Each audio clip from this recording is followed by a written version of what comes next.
Moscas, de Bernardo Esquinca.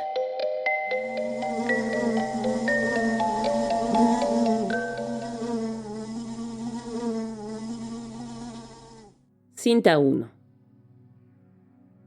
Usted sabe, doctor, para la mayoría de la gente las moscas son solo eso, moscas.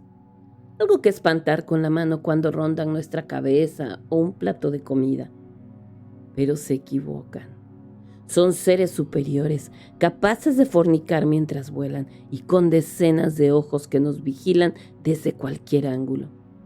Usted no lo sabe, pero esos bichos han estado en guerra con nuestra especie desde el principio de los tiempos. Con cada nuevo insecticida que promete acabarlas, ellas se vuelven más resistentes. Le doy un dato para contar en la próxima cena de trabajo o con amigos, aunque le advierto, no es agradable y tal vez provoque un silencio incómodo en la mesa. Adoro los silencios incómodos. Usted no, doctor. Todo lo que implican. Llenan el vacío con la fuerza de las palabras no dichas, porque lo que no se dice a veces es más inquietante. Pero me desvío del tema. Este sofá es tan cómodo que permite las divagaciones. Debería pensar en cambiarlo. El dato. Las moscas han matado más seres humanos que todos los conflictos bélicos juntos. Estamos en guerra, le decía, y no hay manera de que la podamos ganar. Nos llevan millones de años de experiencia. Cuando nuestros ancestros las pintaron en las cuevas de las Caos, las moscas ya eran dueñas de la tierra. ¿Sorprendido? Todo el mundo aprecia los bisontes, ciervos y caballos registrados con maestría primigenia en las paredes de la gruta francesa. Pero también hay bichos. Eso fue en el Paleolítico. Desde entonces no hemos hecho más que mantenerlas a raya, y esto es un decir porque en realidad las convocamos permanentemente a nuestro lado. 80% de la población mundial vive en medio de sus propias deyecciones. Me gusta esa palabra, deyecciones. Es magnética, ¿no le parece, doctor? Lo cierto es que no hemos abandonado la Edad Media. Las moscas aman la mierda y esta ciudad huele a mierda. No le hablaré de las pilas de basura que amontonamos en cada esquina, ni de los desechos que se acumulan en mercados, parques y aceras. Hablemos de mierda. ¿Me creería si le dijera que una mañana vi correr sobre la Alameda un nauseabundo río de excrementos? Se deslizaba de una alcantarilla interior hacia el arroyo de la calle. Solo había dos opciones: sortear los automóviles que pasaban por la avenida Hidalgo o esquivar los mojones flotantes. Esas son las alternativas a las que esta urbe nos orilla, doctor. Las moscas florecen en la mierda y nosotros les hemos sembrado un jardín de 20 millones de intestinos. Cinta 2. Por supuesto que les doy caza, doctor, incansablemente, desde niño, aunque entonces no era consciente de su poder y de sus, nunca mejor dicho, negras intenciones. ¿Sabe lo que hacía? Iba por la casa con una pistola de ligas y les daba muerte como un eficaz pistolero del viejo oeste. Mis padres veían un insano entretenimiento en ello, pero yo sentía que cumplía una misión.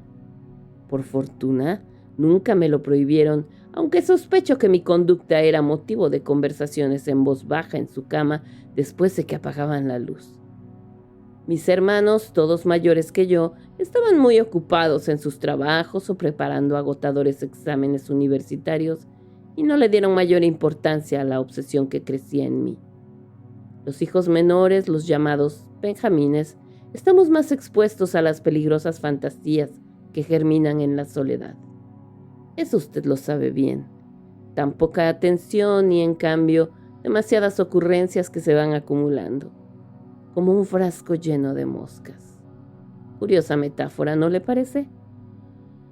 He matado muchas de ellas, más que cualquier otro ser humano que no se dedique a ello de manera profesional, y sé que mi aportación en esta guerra perdida es inútil. Pero dígame una cosa: si un ejército enemigo invadiera sus tierras y amenazara su propiedad, ¿no combatiría hasta el último aliento? Y aún más, si una horda de asesinos amenazara a sus hijos, ¿se quedaría de brazos cruzados solo por el simple hecho de que el rival lo supera en número? Yo no tengo hijos, es cierto, y las pocas parejas que he tenido no supieron entender mi cruzada.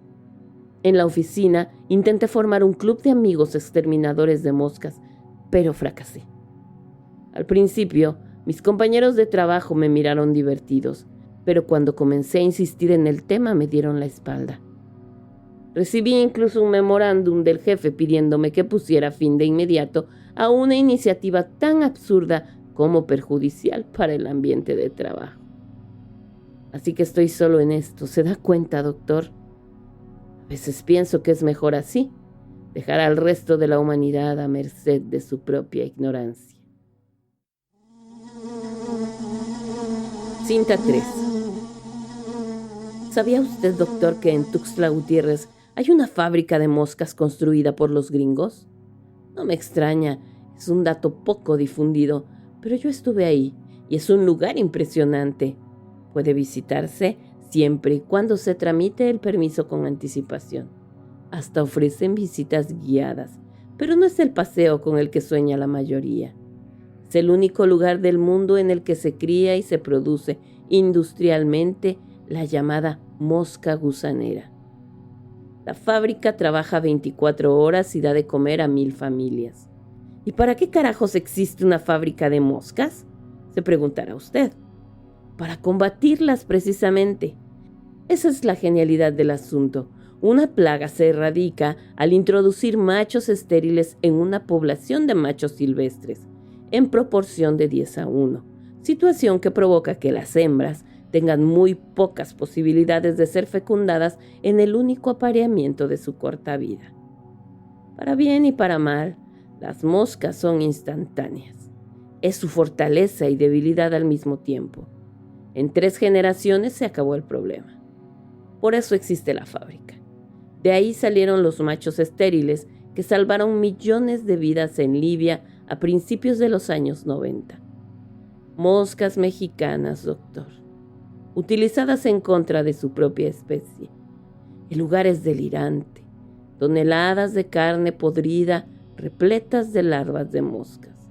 Millones de ellas vuelan en una enorme jaula de vidrio, produciendo un zumbido que compite con la turbina de un avión. Cuando llegué ahí, comprenderá usted, me sentí tan feliz como un peregrino que arriba a la Meca. Cinta 4. Mentiría si le dijera que no practico ningún deporte. Por supuesto que no se trata de fútbol, natación, yogi o cualquiera de esas actividades que hacen sentir a la gente menos culpable por lo que le hacen cotidianamente a su cuerpo. Créamelo, doctor, conozco cocainómanos que van a correr a Chapultepec. El ejercicio que practico, como ya se podrá imaginar, es algo peculiar y, estoy seguro, único en el planeta. Si el club de amigos exterminadores de moscas hubiera progresado, otra cosa sería, pero como le dije, mi iniciativa fue censurada. Practico este deporte o pasatiempo, ¿no es lo mismo? Una vez por semana. Los viernes, cuando regreso estresado por las tensiones acumuladas a lo largo de la semana. Lo preparo todo temprano, antes de salir de casa. Dejo varios recipientes con carne cruda y sanguinolienta en distintas partes. Abro las ventanas y me marcho a la oficina. Cuando vuelvo, mi hogar es un hervidero de moscas. Entonces cierro las ventanas, me aflojo la corbata y me arremango la camisa. Saco mi matamoscas favorito y me lanzo sobre ellas. A veces precipitadamente, dando alaridos y golpes a diestra y siniestra. Otras con giros delicados como si interpretara algún ballet sobre hielo. Acepto que si algún extraño me observara en esos momentos, le parecería un espectáculo grotesco. Pero yo lo disfruto y sobre todo me hace mucho bien. Cuando barro la alfombra negra de cadáveres, empapado en sudor y exhausto, el mundo me parece un lugar mejor y lleno de posibilidades. A veces regreso de tirar la bolsa repleta de moscas en el contenedor de la calle y descubro que se me escapó una viva. Ah, doctor, es indescriptible el placer que proporciona esa última cucharada de postre. Cinta 5. Si le parece exagerado todo lo que le he dicho sobre las moscas, hacer un poco de historia nos vendrá bien, doctor. No quiero parecer un presuntuoso ante usted, pero la información es poder. Recuerdo a un maestro de inglés de mi infancia cuya mayor lección fue la siguiente. Nunca proporcionaba el nombre de su perro cuando lo llevaba a pasear al parque, para que así nadie pudiera llamarlo y alejarlo de su lado. ¿Entiende lo que le digo? Pero basta de distracciones, vamos a los datos. Belcebú quiere decir Dios de las moscas en hebreo. Lutero, por su parte, las consideraba la vanguardia de las legiones infernales. Según otras creencias menos cultas, las moscas son siervas de las brujas, quienes las utilizan en sus hechizos y para espiar a sus enemigos. Por supuesto que yo no creo en esas supercherías. Lo comento para ejemplificar el temor atávico del hombre ante este bicho. Lamentablemente es el miedo equivocado. Cierto día, un vecino llamó a mi puerta horrorizado porque dejó la ventana de su baño abierta y se metió un montón de moscas. Creía en verdad que una amante despechada le había hecho brujería. Su rostro estaba deformado por el pánico. Parecía un niño, asustado por un programa de televisión nocturno. Me pidió insecticida. No sabía nada de mis actividades recreativas secretas. Curiosamente, acudió a mí. Nada es casualidad. Pero yo le dije que no era necesario contaminar su casa con químicos. Salí armado con mi matamoscas y me encargué de eliminar la plaga. Tras ese episodio, se me ocurrió una idea. Arrojar también pedazos de carne putrefacta a las casas de mis vecinos y convertirme en el matamoscas oficial del vecindario. Pero no estoy loco, doctor. Aunque quizás a estas alturas usted ya tenga su veredicto. ¿Las moscas enviadas del diablo? ¡Tonterías! Tan solo es la lucha de las especies y no hay lugar para todos. A los supersticiosos les tengo una noticia. Si las moscas provienen en efecto del infierno, entonces los humanos cometimos la estupidez de mudarnos a su barrio. Cinta 6. Esta es la última vez que vengo, doctor. No quiero que mis palabras se conviertan en moscas zumbando en sus oídos. Por otra parte, y no se ofenda, mis encuentros con usted no han servido para mitigar mis inquietudes. Le he dicho antes que la información es poder, pero en el fondo, conocer la verdad no sirve de nada, mucho menos si se es el único que la posee. En el mejor de los casos, la verdad se convierte en una pesada losa, y en el peor, nos aísla y coloca la etiqueta de raros. Al menos me queda el consuelo de que no moriré ignorante. Confieso que me siento muy cansado. El cardiólogo, a quien también visito regularmente y se encarga de mi maltrecho corazón, me ha advertido sobre cierto padecimiento que requiere bisturí. Pero no pienso someterme al quirófano. El momento llegará cuando tenga que llegar. Aunque parezca ingenuo, creo en los designios. Los últimos viernes me he sentido desfallecer al blandir el matamoscas. Cualquier otro tipo de persona dejaría esa actividad física tan demandante, pero yo no soy, y eso usted lo sabe, cualquier tipo de persona. Mañana es viernes. Hoy por la noche dejaré los recipientes con carne y las ventanas abiertas. He comprado el doble de cebo de lo habitual y 2 matamoscas, uno para cada mano. No intente detenerme. Lo que hemos hablado aquí es secreto profesional, un código inquebrantable. Por eso, y no por otra cosa, es que acudí a usted, doctor. Los grandes actores mueren en el escenario. Imagine 1.000.000 de moscas y un solo hombre en el centro del espectáculo. ¿Acaso no soy un hombre afortunado? Cuaderno de notas. Repasé las cintas de X el fin de semana y me quedé inquieto. Atiendo a muchos pacientes extraños, como para que algo me sorprenda. Pero en su caso hubo algo que me dejó inmerso en pensamientos sombríos. No sabría explicar qué los provocó. Lo único que se me ocurre es que se trató de una especie de premonición. Los psiquiatras no debemos involucrarnos con nuestros pacientes más allá del consultorio, pero con X seguí mis impulsos y rompí las reglas. La primera vez que nos vimos me dejó su tarjeta, así que el lunes por la mañana llamé a su oficina, donde me informaron que aún no había llegado.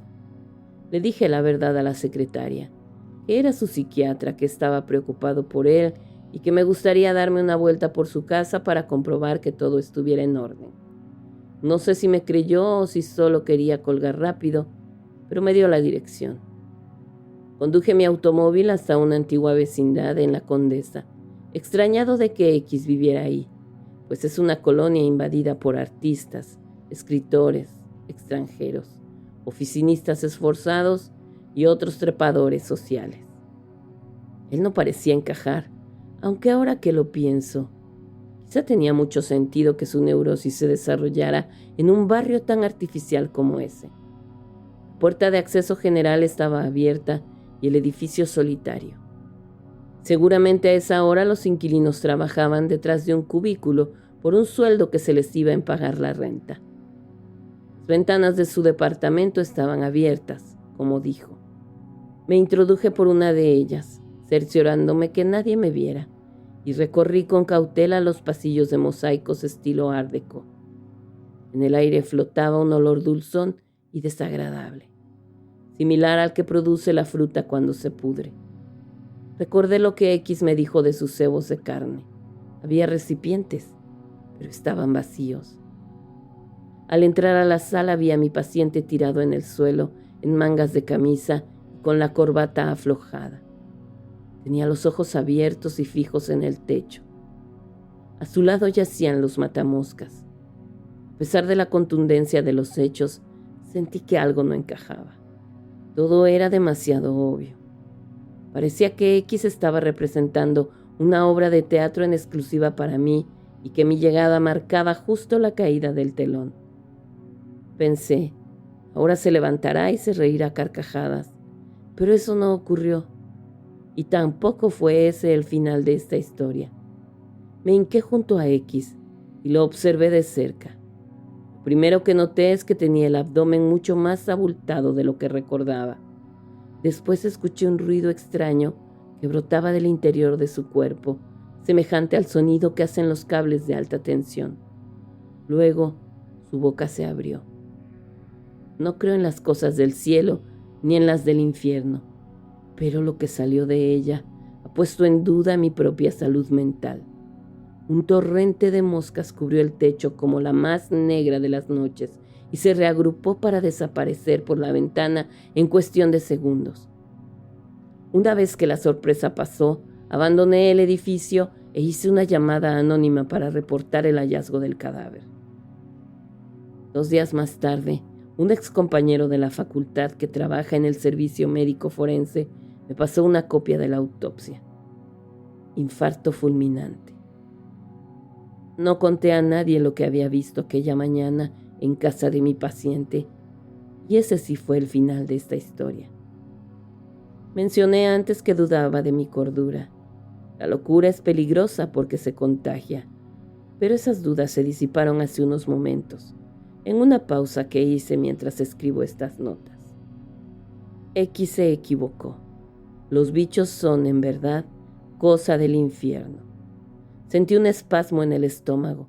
Me puse la mano sobre la boca y eructé. Cuando la retiré, una mosca salió volando.